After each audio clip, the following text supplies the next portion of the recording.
Hello everybody, Dark Skeleton here, and today I wanted to take a look at Brann Bronzebeard, one of the new legendary minions that's coming out in League of Explorers. It's a 3-mana 2/4, where your Battlecry minions will trigger twice whenever you play them with Brann Bronzebeard in play. Now, a lot of people have been kind of up in arms about this card because they claim basically he will be super overpowered. Look at the potential you can pull off with Brann Bronzebeard. And in many cases, I think people have been pretty legitimate about their opinions on Brann Bronzebeard. Now, you could immediately compare him to Baron Rivendare, which is a 4-mana 1/7 released in the Naxxramas set, which has the opposite effect. Your minions trigger their death rattles twice. Now, Baron Rivendare was never really seen as a viable card to play, although he's been tried in a few kind of fun decks, but nothing that you'd really see in competitive play. And I think largely the reason for that is because to trigger a death rattle effect is a lot harder than triggering a Battlecry minion. For instance, you have to put Nerubian Egg on the field. They have to not silence it, they have to not take it out, and then for Nerubian Egg specifically, you have to find a way to activate it. But other death rattle minions, say a mad scientist, has to actually survive a turn in order for your Baron Rivendare to trigger.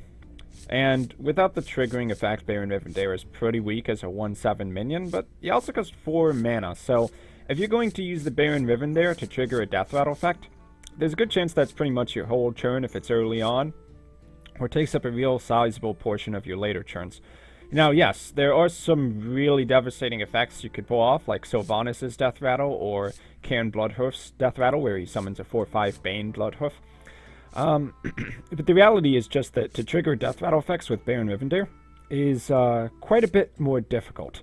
And, yeah, if you compare that to Brann Bronzebeard, he's not only easier to trigger because Battlecry minions can just do to stop them, at least not yet. And in addition to that, he's only 3 mana, so he's cheaper to play.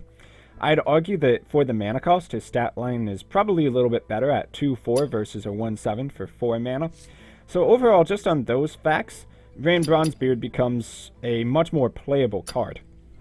Now let's go ahead and actually take a look at some Battlecry effects that you could use in combination with Brann Bronzebeard.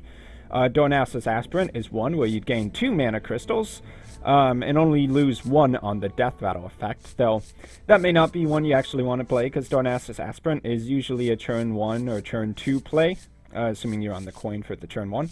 So you may not want to hold that on to Brann Bronzebeard just for that, or you may not want to hold on to the Dornassus Aspirant to play with Brann Bronzebeard specifically.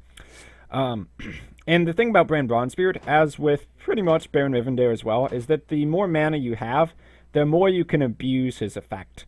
So if you don't think of him as a turn 3 play and more of like a big game hunter where it's a card you play when you have the right circumstances. Big game hunter, you play it when you can snipe a 7 attack minion. Brann Bronzebeard, you play when you have the Battlecry minions in your hand and the mana to actually play them. Now, specifically with the mana to actually play them, you would think Emperor Tharzan would be really good with that. Or at least I would think it, and anybody who would think it would be right. Brann Bronzebeard, pretty much a combo minion, and combo cards are insanely more powerful the cheaper you make all the cards in the combo, because you can put in more things with it.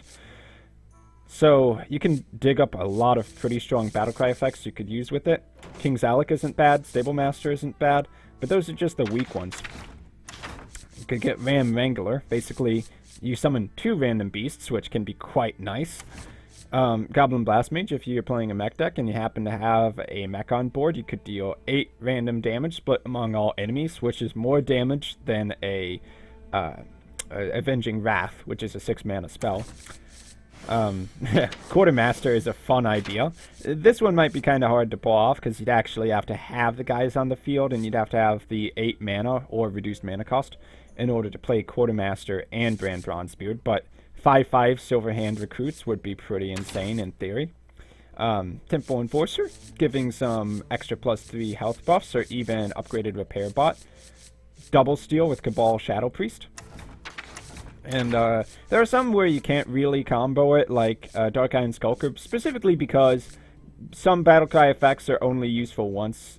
This only works against undamaged minions, otherwise Dark Iron Skulker would be one of the best cards in the game.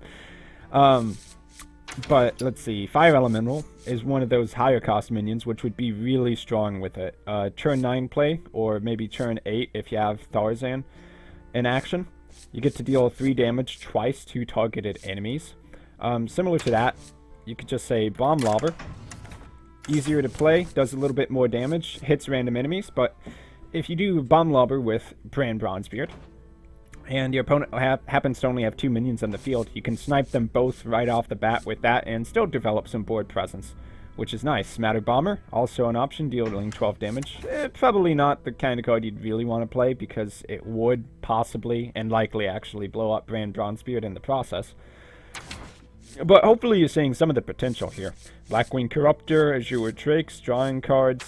In some circumstances, you can even go for higher cost Battlecry minions, but really, the more costly the Battlecry effect, the less likely you're going to be able to pull off the effect.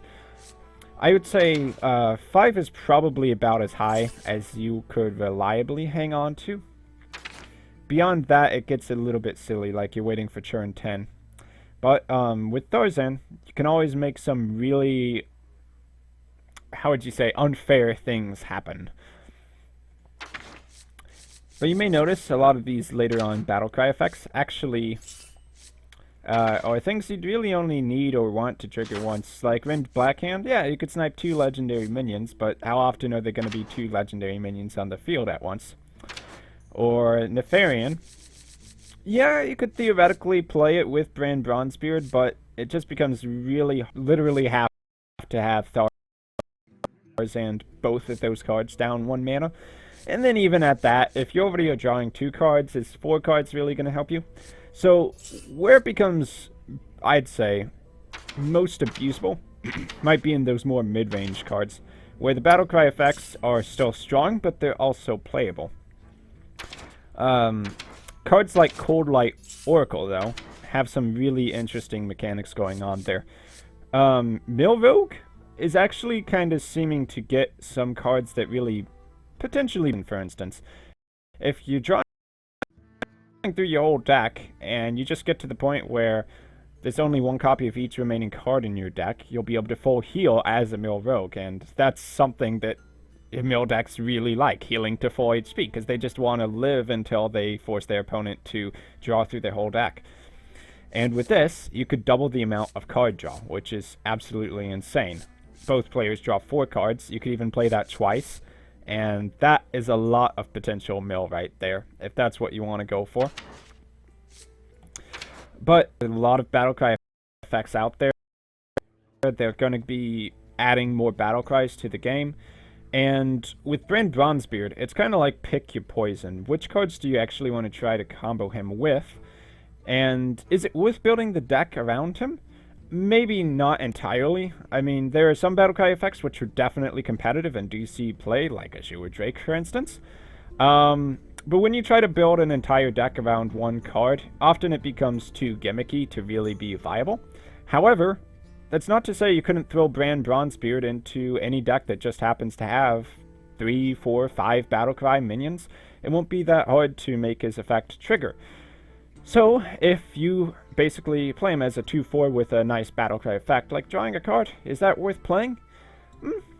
Yeah, there's a good chance there, because you would play, or some decks, like the classic Grim Patron, would play a 2-4, 4 mana Gnomish Inventor to draw a card.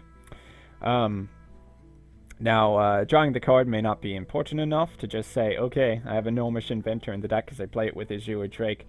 But if you figure it out and you get to the point where you can get 2 Battlecry effects to trigger, then Brann Bronzebeard does mathematically become pretty ridiculous. How will that work out in practice? Well, we'll have to see as the set comes out. But I think, given Brann Bronzebeard's low mana cost, the fact that Battlecry effects can actually trigger right out of your hand, so you can just wait around for the combo to happen, and the fact that he already has okay stats does make him a reasonable candidate for a competitive card in this new set. So we'll see how things go from here. Brann Bronzebeard, there you have it. Let me know what you want to combo Brann Bronzebeard with in the comments section, because I've heard some pretty ridiculous ideas talking to a few of my subscribers about it. And yeah, it's really fun to just think of the possibilities. He's a cool card. I like him in the same way I liked Baron Rivendare, but I feel we're going to see a bit more Brann Bronzebeard, at least at the start when people were still kind of figuring out the new meta. So I've been Dark Skeleton. Thank you for watching. Let me know what you think down below, and I'll see you in my next video.